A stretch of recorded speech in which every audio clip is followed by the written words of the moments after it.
Heureux l'homme qui ne marche pas selon le conseil des méchants, qui ne s'arrête pas sur la voie des pécheurs et qui ne s'assied pas en compagnie des moqueurs, mais qui trouve son plaisir dans la loi de l'Éternel et qui la médite jour et nuit. Il est comme un arbre planté près d'un courant d'eau, qui donne son fruit en sa saison et dont le feuillage ne se flétrit point. Tout ce qu'il fait lui réussit. Amen. Amen. Notre réflexion de ce matin, les habitudes du succès. Les habitudes qui nous procurent le succès. Socrate disait, l'excellence est une habitude et non un art. L'excellence est une habitude et non un art. Nous créons les habitudes et les habitudes nous créent, n'est-ce pas? La preuve est que le dimanche matin, chacun a sa place ici. C'est devenu une habitude. Égard à vous si vous prenez la place de quelqu'un d'autre. Sauf que en Corée du Sud, il y a une église où dès le samedi matin, vous réservez votre place par Internet et vous réservez la place pour le parking toujours par Internet. Donc quand vous venez, vous avez le lieu, la place pour votre parking et à l'église, vous avez votre place. Autrement dit, quand nous venons, nous avons notre place. Regarde à vous si vous prenez la place de quelqu'un. Nous créons les habitudes et les habitudes nous créent. Et le succès d'une personne est dans sa routine, dans ce qu'il fait quotidiennement. C'est là que se trouve le succès ou le potentiel de son succès. Le succès se définit comme la réalisation des buts fixés par Dieu pour notre vie. Les habitudes, ce sont ces choses que nous faisons d'une façon répétée, sans penser, et qui sont difficiles à arrêter et à corriger. N'est-ce pas? Comme on dit, habitude quand tu le tiens. Quand nous créons certaines habitudes, ça peut être des habitudes alimentaires, ça peut être des habitudes vestimentaires, ça peut être des habitudes de fréquentation, mais ces habitudes-là déterminent notre succès ou notre échec. C'est sûr que si on a l'habitude de fréquenter les bars, certainement on va perdre de l'argent dans ces bars-là, de l'argent qu'on aurait pu investir ailleurs. Si on a l'habitude de dépenser, en tout cas d'une façon insensée, c'est sûr que ça va jouer sur notre économie familiale, voire notre économie, en tout cas personnelle. La loi de la totalité dit, si une habitude ne te bénit pas, elle te blesse. Si une habitude ne te bénit pas, elle te blesse. Ça, c'est la loi de la totalité qui le dit. Si l'habitude ne nous bénit pas, c'est qu'elle nous blesse. Quelle est l'habitude qui ne vous bénit pas? Si vous faites la liste des habitudes, et vous allez vous rendre compte qu'il y a certaines habitudes, ça ne nous bénit pas. Donc si ça ne nous bénit pas, ça nous blesse. D'une façon ou d'une autre, cette habitude-là nous blesse. L'habitude de venir en retard nous blesse. Amen. Bon, il n'y a pas beaucoup qui viennent dire Amen. Hein? L'habitude de venir en retard nous blesse parce qu'elle ne nous bénit pas. En quoi est-ce que venir en retard nous bénit? Vous êtes venus, comment dire, le groupe d'animation a déjà chanté plusieurs chants et vous n'avez pas participé. La prière pour ouvrir, vous n'étiez pas là. En quoi est-ce que cette habitude-là vous bénit? Si elle ne vous bénit pas, elle vous blesse. Elle vous blesse spirituellement. Ce sont des vérités difficiles à dire, mais quand même qu'il faut dire. Parce que ce sont ces habitudes-là qui sont difficiles à arrêter ou à corriger. Mais on peut corriger, on peut arrêter en décidant de quelque chose d'autre. Maxwell a développé 21 habitudes. Et la première des habitudes, c'est la méditation. La méditation. Ce que tu vois, c'est ce que tu dis. Tes pensées attirent Dieu dans ta situation. Tes pensées attirent Dieu dans ta situation. Si tu es trop occupé pour penser, tu es devenu trop occupé pour réussir. Si tu ne peux plus réfléchir, si tu ne peux plus méditer, c'est que tu es sur la pente glissante de l'échec. Il faut toujours penser, méditer. Alors on prend l'exemple de la chèvre. Il paraît que la chèvre, elle lutte toujours, mais on dit que la chèvre donnait de l'argent au chien. Et chaque fois que le chien vient pour réclamer son dû, la chèvre dit, je ne réponds à personne pendant que je mange. Je ne réponds à personne quand je mange. Et comme elle rumine toujours, finalement le chien a laissé tomber, parce qu'il n'y a pas un instant où tu arrives, tu ne vas pas trouver la chèvre qui rumine. Donc, elle n'a jamais payé la dette. Méditer, c'est ruminer la parole de Dieu. C'est ruminer constamment la parole de Dieu. C'est pourquoi Dieu avait dit aux enfants d'Israël, vous allez écrire la loi, d'abord sur le rebord de vos vêtements, ensuite sur la porte, et pour que vous puissiez la voir constamment devant vous. Et Dieu a dit à Josué, si tu veux réussir, que ce livre de la loi ne s'éloigne point de ta bouche. Mais ce n'est pas pour moi simplement poser. Il a dit, médite-le jour et nuit, afin de réussir dans tes voies. Méditons la parole de Dieu. La publicité se sert de ce principe. Et c'est pourquoi elle envoie toujours des messages.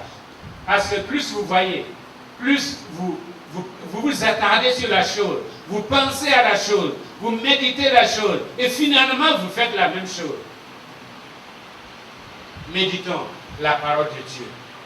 Et cette parole-là va produire quelque chose en nous, va nous connecter à Dieu, va attirer Dieu dans notre vie, dans tout ce que nous faisons, dans nos actions. Et cela va nous assurer le succès. Deuxièmement, c'est la prière. Je ne m'attarderai pas là-dessus, mais les gens qui réussissent admirablement sont ceux qui ont fait de la prière, eh bien, une habitude. Une habitude. On dit que la prière ne change pas Dieu, mais la prière change celui qui prie. La prière ne change pas Dieu, mais la prière attire Dieu. Et la prière fait que Dieu peut changer la personne. Et en changeant la personne, Dieu peut maintenant investir dans cette personne-là. C'est Laurence qui disait, ce cuisinier, dans un monastère qui disait, quand je suis au milieu des casseroles, au milieu des personnes qui me demandent par-ci, la sorte, par là, eh bien, un complément de cela, eh bien, je suis en contact avec Dieu comme si j'étais dans une église. Il a terminé en disant, faites de votre cœur une citadelle. Faites de votre cœur une citadelle ou une chapelle où vous priez constamment. Troisièmement, la responsabilité.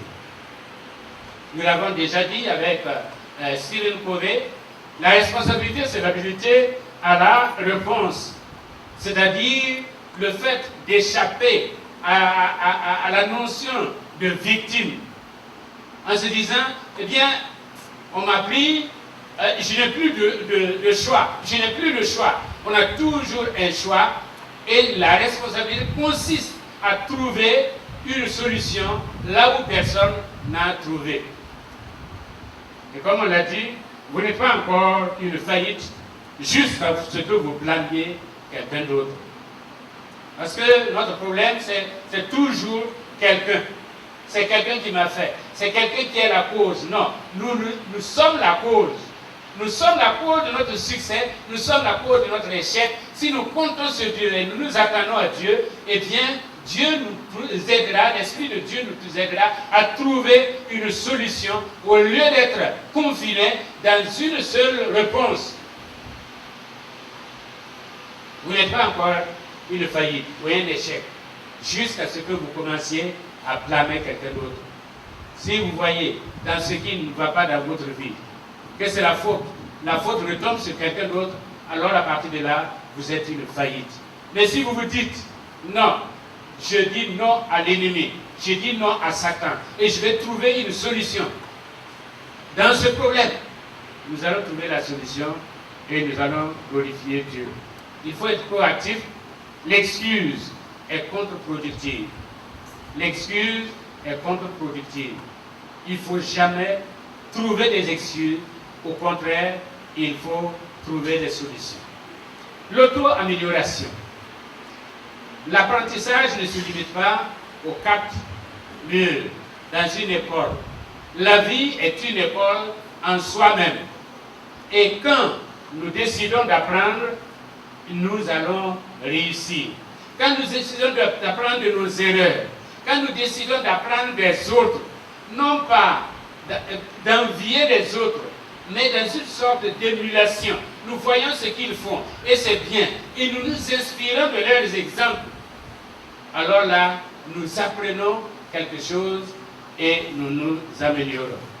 On dit que 30 minutes de lecture dans ton domaine à toi, qui que tu sois, 30 minutes de lecture par jour dans ton domaine à toi, au bout de 5 ans, tu fais partie des 10 meilleurs. Au bout de 5 ans, tu fais partie des 10 meilleurs. Ne faisons pas comme certains professeurs d'université. Les cours, là, ce sont les cours de 20 ans. On n'a jamais revisité les cours. On n'a jamais lu. On n'en lit plus parce que toute connaissance est dynamique. Mais eux sont restés statiques. Ce qui veut qu'ils donnent toujours les mêmes cours parce qu'ils ne lisent pas. Celui qui lit, il s'améliore et il améliore sa connaissance. La révélation peut être liée au temps et la formation peut favoriser la révélation. C'est vrai, Dieu nous a révélé des choses, mais Dieu ne veut pas qu'on s'arrête à ça. Mais la formation peut venir appuyer, sinon favoriser la révélation. Cinquièmement, le langage positif. Ta vie ira dans le sens de ta confession. Tu te confesses que je suis pauvre, tu seras pauvre. Et éternellement pauvre. Si tu confesses que tu es riche, tu seras riche. Si tu confesses que tu es laid ou laide, tu seras toujours laid ou laide. Et si tu confesses que tu es beau ou belle, tu vas être beau ou belle. Quelqu'un n'est pas mal. Quelqu'un n'est pas mal. Si tu veux être mal, c'est ton choix d'être mal. Les gens qui réussissent sont ceux qui châtient leur langage. On dit que tu ne peux pas entrer dans la cour royale parlant le langage du paysan. Ce n'est pas possible. Si tu entres dans la cour royale, tu adoptes et tu adaptes ton langage à la cour. Tu tiens un discours qui est à la hauteur de l'événement et du lieu. Il y a des gens qui se plaignent toujours. À certaines personnes, nous devons leur dire, ne m'apporte pas de mauvaises nouvelles. Parce qu'il y a des gens, quand ils viennent, c'est pour de mauvaises nouvelles. Un tel a fait ceci, un tel a fait cela. Ne m'apporte pas de mauvaises nouvelles. Je n'en veux pas. Apporte-moi de bonnes nouvelles. Dis-moi ce que le Seigneur a fait pour toi. Dis-moi ce que les frères et sœurs ont fait de positif.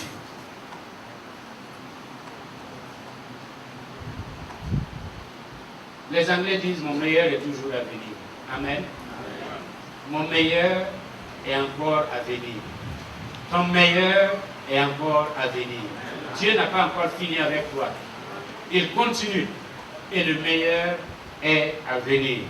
Ne m'empêche pas d'entrer dans ma terre promise. Amen. Chacun de nous a sa terre promise. Et si nous écoutons les gens négatifs, ils vont nous empêcher d'entrer dans la terre promise. C'est ce qui s'est passé pour le peuple d'Israël. Quand ils sont partis, ils ont visité le pays. Il n'y avait que 2 qui étaient positifs, le reste c'était négatif. Sur les 12, les 10 étaient négatifs. Et les gens ont écouté les 10. Ils ne sont pas entrés dans la terre promise. Les 10 ont empêché le peuple d'entrer dans la terre promise. Ne m'empêche pas d'entrer dans ma terre promise. Pas le négatif, pas ton discours négatif. Je sais ce que Dieu a dit. Je sais ce que Dieu veut faire de moi. Et c'est là mon point fort. Et je tiens à ça. Le principe de la semence. L'avenir se trouve dans la semence. Menelo a dit, l'amour d'une semence est l'enterrement d'une forêt. L'amour d'une semence est l'enterrement d'une forêt. Dieu te demande de porter des fruits. D'autres ont appelé ce principe la loi de cause à effet. La loi de cause à effet. Tu ne peux pas produire si tu ne plantes pas. On ne peut pas produire si on ne plante pas. On racontait l'histoire, c'est le pasteur qui nous racontait l'histoire d'un homme, il a un champ, chaque jour il va prier pour le champ. Mais il n'a jamais planté quelque chose dans le champ. Et il dit qu'à la fin de la saison, il a eu une comment on appelle ça? Une broussaille bénie. Une broussaille bénie. Ici, il n'y a pas de récolte. Évitons d'avoir des broussailles bénies. Ça ne nous sert pas. Pas du tout. La personne qui a de la semence aujourd'hui est celle qui a un avenir. Ne mange pas ta semence. Les paysans connaissent ça. On dit Arazardia Abungoud. N'est-ce pas? Il a réservé. Et puis à un moment donné, il s'est dit, bon, il vaut mieux que je mange, sinon je vais mourir. Il n'allait pas mourir. Il mange sa semence. La pluie vient. Qui va lui donner la semence? Donc il est condamné à vivre encore ce qu'il a vécu l'an passé. Ne mange pas ta semence. Plante ta semence. La semence peut être physique, elle peut être aussi spirituelle. Quelle que soit l'importance que nous lui donnons, eh bien, semons. Et nous allons récolter. S'orienter vers l'action. Rien ne bouge si personne ne bouge. Si quelque chose marche, c'est que c'est quelqu'un qui le fait marcher. Tout est immobile jusqu'à ce que quelqu'un décide de bouger les choses. Comme on dit, la procrastination est dangereuse. Fais quelque chose ou quelque chose te fera.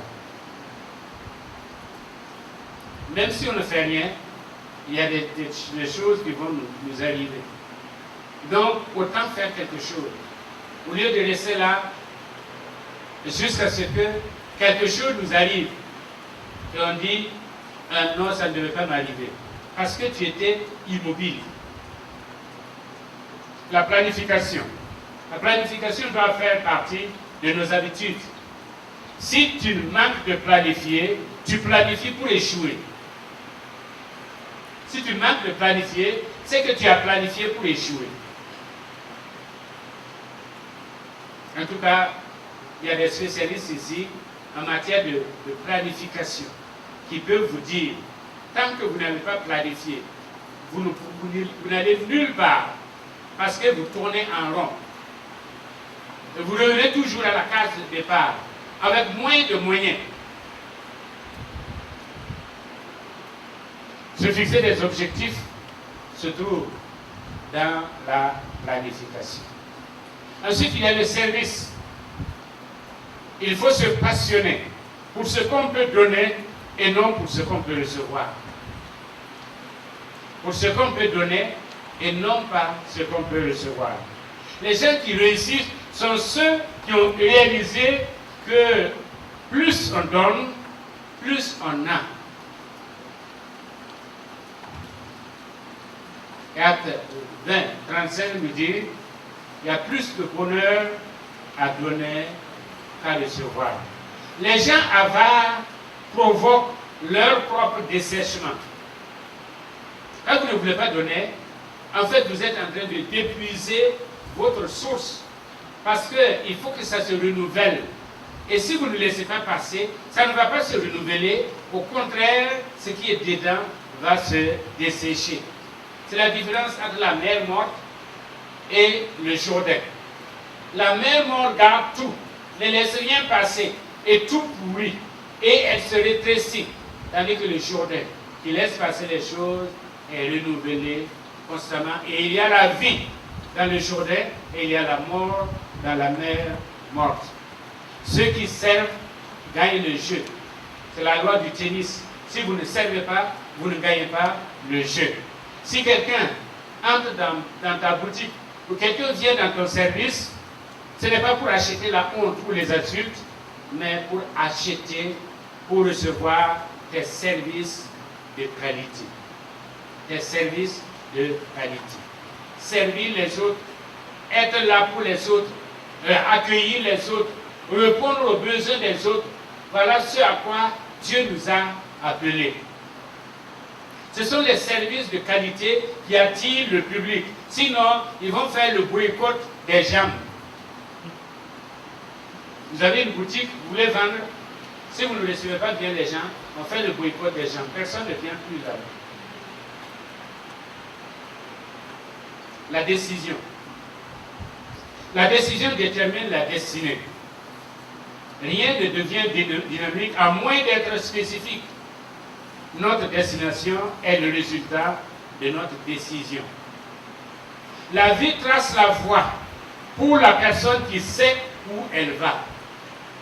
L'autre jour, je vous disais ici, si vous entrez dans un avion, et puis le pilote annonce, moi je suis le pilote Intel, et nous allons décoller peut-être dans 30 minutes, dans 1 heure, on ne sait pas.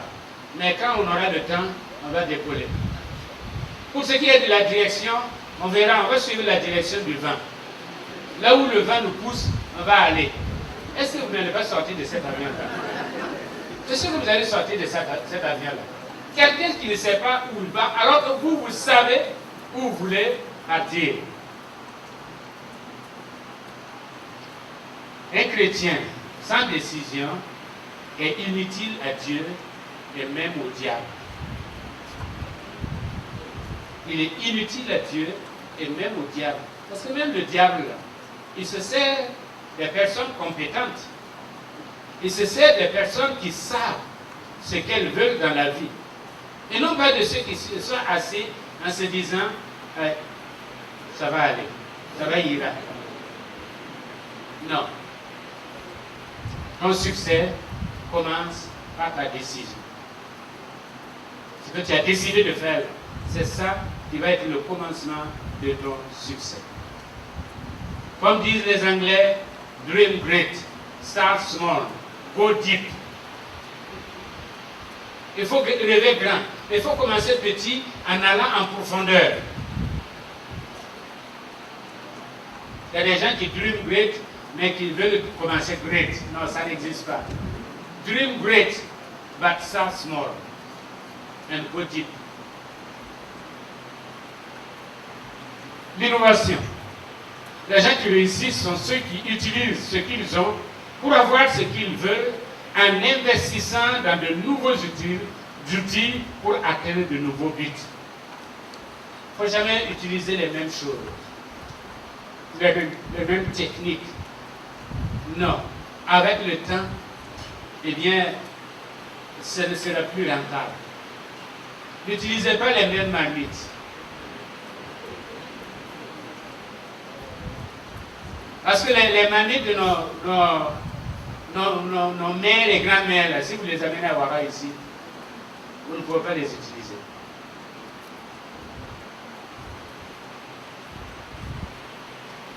Ceux qui réussissent font que les choses deviennent moins chères, plus faciles et mieux. Cheaper, easier and better. Cheaper, easier and better. Si on a cette capacité à innover, les choses deviennent moins chères, les choses sont plus faciles et les choses s'améliorent. C'est comme nos parents, ceux qui ont innové, qui ont la charité, les choses deviennent plus faciles, hein, moins chères et puis mieux pour eux. Il y a des gens qui continuent avec la tabac. Les choses se compliquent pour ces genres de personnes. Il faut innover. La spécialisation. Plus tu montes, moins tu connais. Il faut se distinguer en quelque chose. Être reconnu en quelque chose. Par exemple, Bill Gates, il est reconnu pour, quand on parle d'ordinateur, eh bien, ou quand on dit Bill Gates, tout le monde voit ordinateur. Quand on parle de Mère Teresa, tout le monde voit charité. Ici, quand on parle de Yamidibli, tout le monde voit charité, aide à l'église. Quand on parle de Mike Marloff, tout le monde se reconnaît dans sa sagesse. Tu dois être connu pour quelque chose de spécial. Amen. Et quand on prononce ton nom là, on puisse mettre un attribut à ton nom. David était connu pour sa fronde. Mais toi, tu es connu pour quoi? Quelle est ta spécialité? En quoi est-ce qu'on te reconnaît? Qu'est-ce qui fait de toi quelque chose de spécial? Parce que les généralistes sont toujours généralistes. Mais aujourd'hui, force est de reconnaître que dans tous les domaines, on veut de la spécialisation. Fais-toi connaître en quelque chose. Décide, à partir d'aujourd'hui, je vais me faire connaître dans telle chose, dans telle matière. Que si on dit, on veut quelqu'un dans cette matière-là, on ne peut que se référer à toi. L'excellence, elle doit être une habitude et un style de vie. L'excellence est un voyage et non une destination. C'est un voyage. L'excellence favorise la compétition. Dieu est excellent et demande de ses enfants l'excellence. Amen. Et demande de ses enfants l'excellence. C'est ce que Calvin a repris en disant que le chrétien doit être le meilleur dans ce qu'il fait.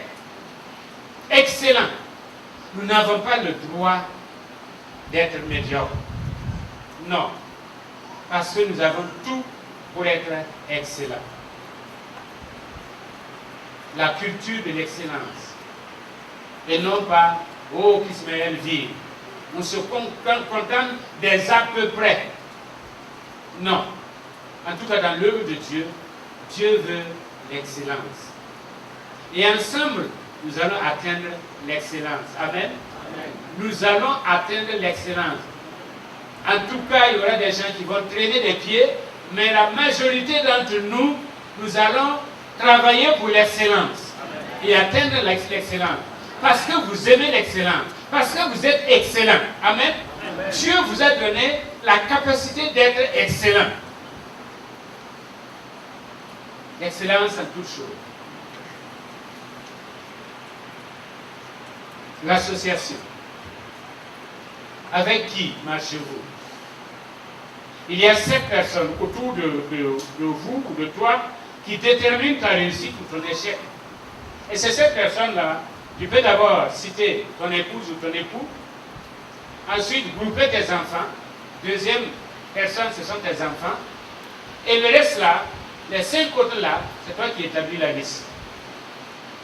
Qui est près de toi? Avec qui est-ce que tu te retrouves chaque jour? avec qui est-ce que tu t'associes. Cela va déterminer ton niveau de réussite.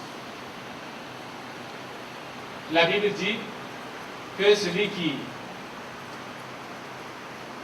qui se tient avec les sages, il devient sage. Et le passage que nous avons lu nous dit que, eh bien, l'homme qui veut réussir, il s'éloigne des méchants. Il n'entre pas dans le conciliabule des méchants. Il ne se retrouve pas dans cette logique, dans cette catégorie. Il est différent. Il s'associe à des gens de bien. Il y a des gens, quand vous êtes avec eux, pendant 30 minutes, vous repartez encouragé et vous êtes prêt à vraiment entreprendre des choses. Par contre, il y a des gens aussi, il suffit de 10 minutes, vous êtes complètement découragé. Complètement découragé. Rien n'est bon, rien ne marche, rien vraiment n'est positif. Donc, définissez les 7 personnes et vous allez pouvoir définir votre succès ou votre échec. Parce que c'est la compagnie qui va déterminer votre avenir. La prudence. Gérer avec caution ce que Dieu nous a donné, n'est pas gaspiller. On raconte par exemple que le regretté, c'est mon père Marc Galongo. Quand vous allez chez lui, la boisson qui va sortir, il vous sert un verre et puis il remet le reste dans le frigo. Ce n'est pas qu'il n'a pas la capacité de vous donner la bouteille. Mais pourquoi vous allez gaspiller la bouteille? Puisque c'est que vous n'allez pas pouvoir, surtout la boisson sucrée, vous n'allez pas pouvoir boire toute la bouteille. Il remet le reste. Et vous n'êtes pas venu pour boire. Vous n'êtes pas venu pour boire. Vous êtes venu pour le voir. Nous gaspillons. Nous gaspillons beaucoup en nourriture, en temps. Et en talent, nous gaspillons.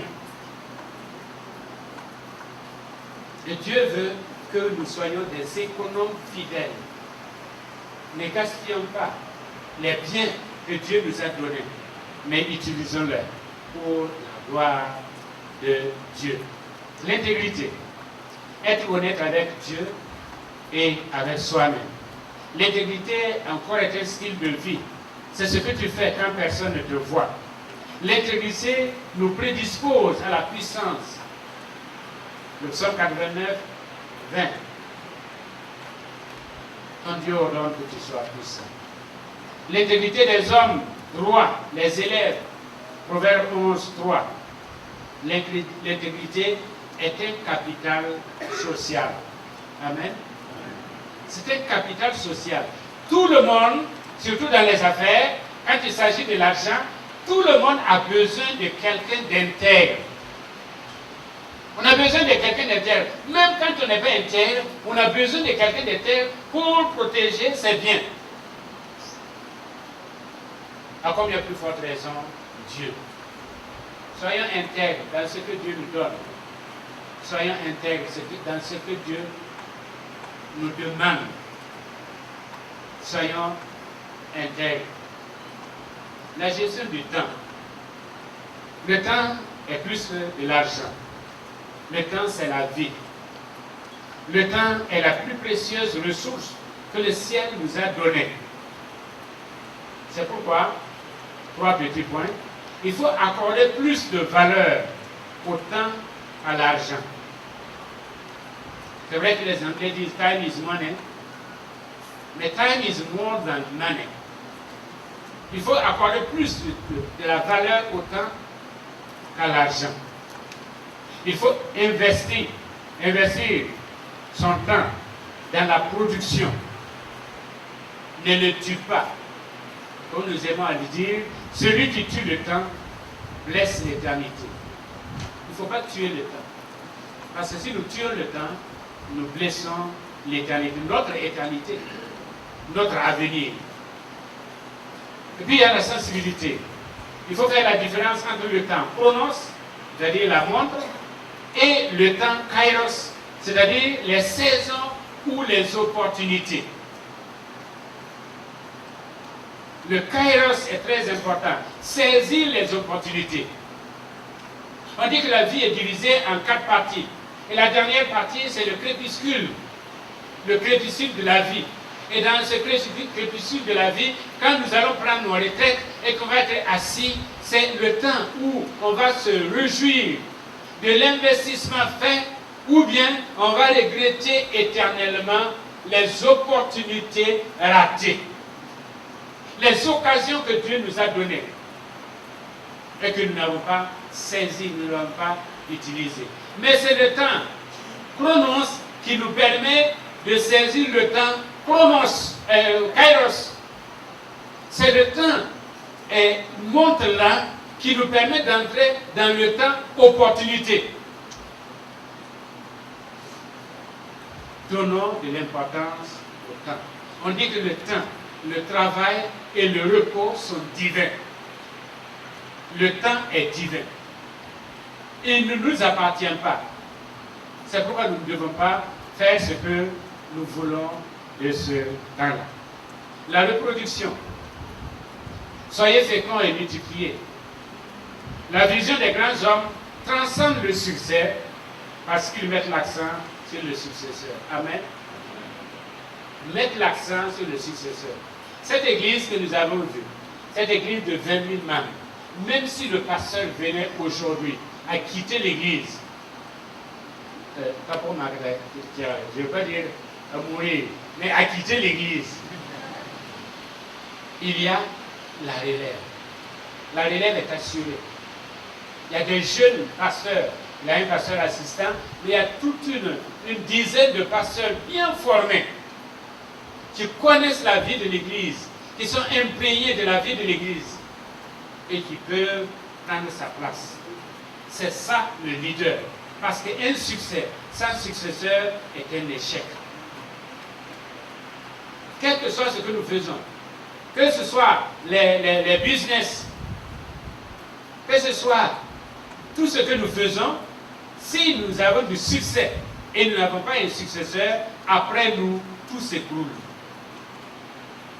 C'est pourquoi la vision des grands hommes transcende le succès pour voir le successeur.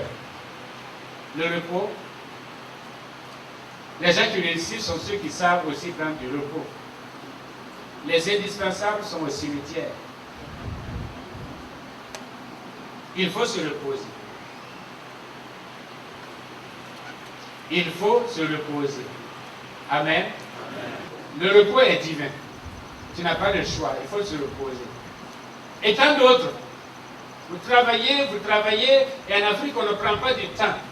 En Europe, les congés, j'allais dire, sont saints, sacrés. Et chaque année, chacun a en tout cas mis de côté quelque chose pour aller quelque part et se reposer.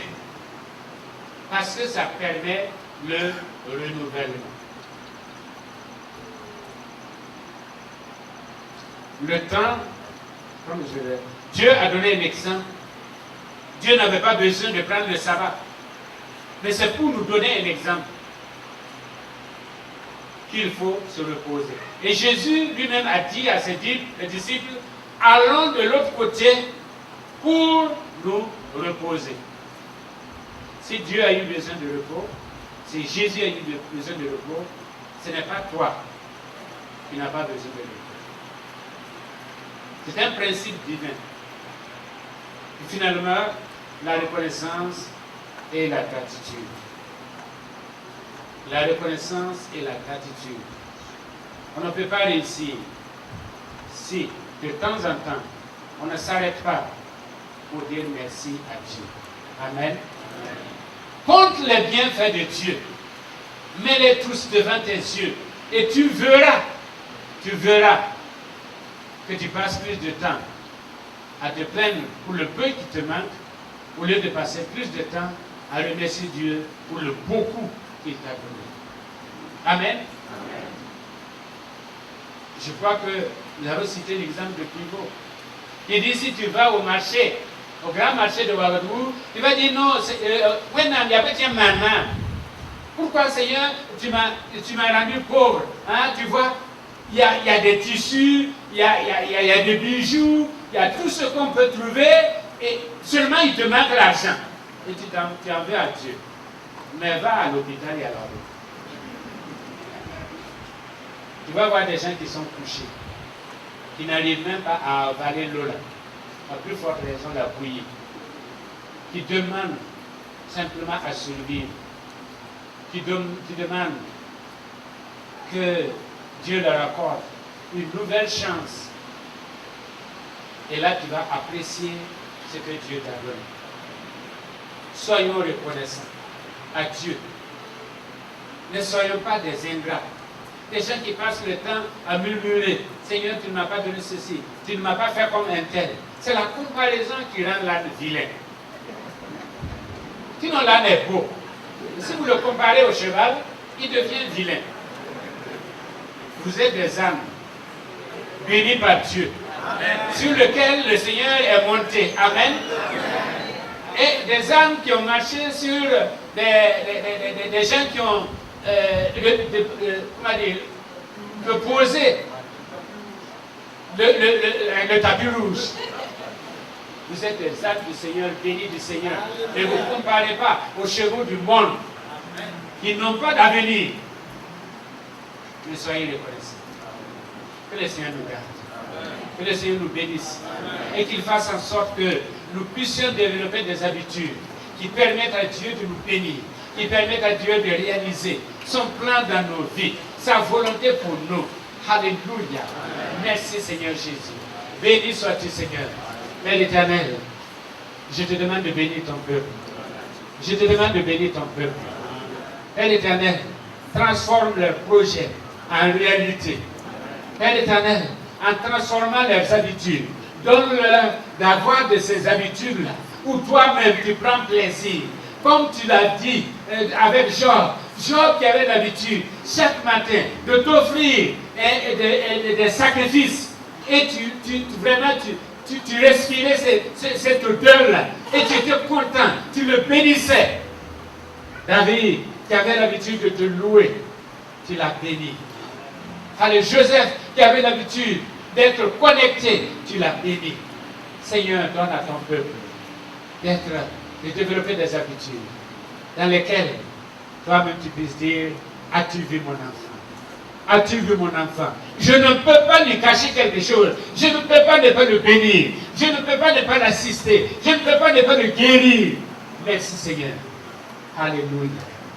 Béni sois-tu. Loué sois-tu. Exalté sois-tu. Au nom de Jésus-Christ. Alléluia.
Alléluia.